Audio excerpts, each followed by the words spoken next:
واش فراسك كاين واحد المنتج اللي كيستعملوه الناس يوميا كيتسبب في سرطان، كيدمر الصحه ديال الاوعيه الدمويه وكيدخلك من اوسع الابواب ديال الامراض الجهاز التنفسي، بالاضافه الى انه كيجرجر الناس مزيان في السبيطارات وما كيقدوش يوقفوا عن استعماله. واش عرفتي وعلاش كنهضر؟ انا اختصاصي امراض القلب والشرايين، وهذا الشيء كنشوفه يوميا. وللاسف رغم انك ما تكونش كتدخن السجائر وكتجلس بجانب شخص اللي كيدخن وانت فرحان وناشط، فانت كذلك مدخن او فيمور باسيف وكتسناك نفس النتائج الصحيه ديال المدخن. فبالنسبه للناس اللي كيكونوا يثقوا فيا كاين العديد من الطرق لايقاف السم القاتل، طبعا لا كانت الرغبه اولا. اما اللي غير مدخن فللصداقه حدود وما تدمر الصحه ديالك، او بالاحرى اغلى ما كتملك على بعض الدقائق ديال الضحك، وخلي مسافه ديال الامان في الفتره ديال التدخين ديال الاخرين، والله يعفو للجميع.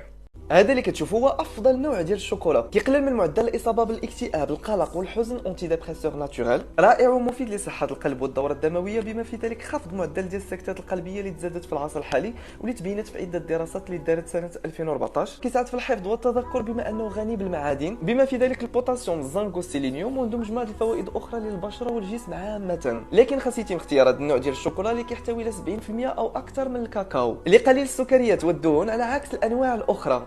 غنقدم لك افضل واقي شمسي للبشره الدهنيه او المختلطه. اولا افيل اللي كتعتبر من افضل واقيات الشمس المخصصه للبشره الدهنيه من المنتجات الطبيه، بما انه خفيف وكيتم الامتصاص ديالو بسرعه وكيحمي البشره من اشعه الشمس بشكل رائع، وبالتالي تجنب التصبغات، التجاعيد والحروق الى ما ذلك. ثانيا لا روش بوزي اونتيليوس اللي جيد لاصحاب البشره الحساسه، كما انه مقاوم للمياه وما كيتركش علامات وبقع بيضاء بعد التعرق في الشمس. ثالثا بيوديرما فوتوديرم اكوا فلويد اللي جيد للبشره الدهنيه المختلطه والحساسه، واللي كذلك يقدم حمايه عاليه جدا.